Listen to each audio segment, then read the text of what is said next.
राधे राधे प्रणाम। हम पूनम अपने YouTube चैनल पूनम सरिता संगीत में आप सबको स्वागत करते हैं। आज बहुत सुंदर शंकर भगवान के विवाह गीत लेके आए हैं, आप सब सुने।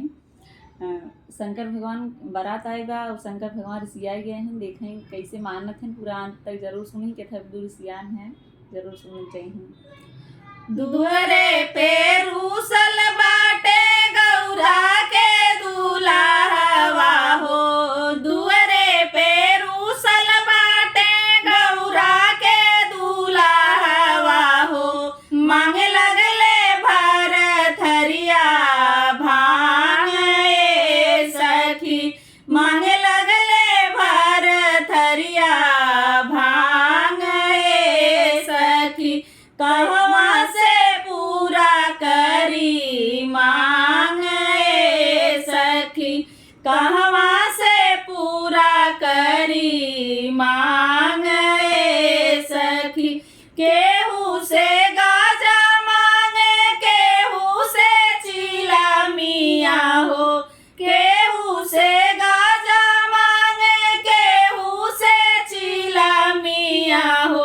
कहवा से पूरा करी मांग ए सखी, मांग लगले भरथरिया भांग ए सखी। ना केहू भांग के खवैया ना नसेरी हो, ना केहू भांग के खवैया ना नसेरी हो। ना केहू चिलम वाला नाही केहू गजेरी हो, ना केहू चिलम वाला नाही केहू गजेरी हो। अइले बौरा वादा माद ए सखी, अइले बौरा वादा माद ए सखी। कहवा से पूरा करी मांग ए सखी, मांग लगले भरथरिया भांग ए सखी।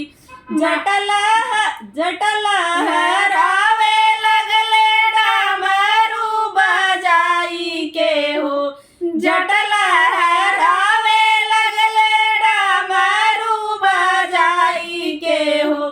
सबके डेरवावे लगले त्रिशूल देखाई के हो, सबके डेरवावे लगले त्रिशूल देखाई के हो।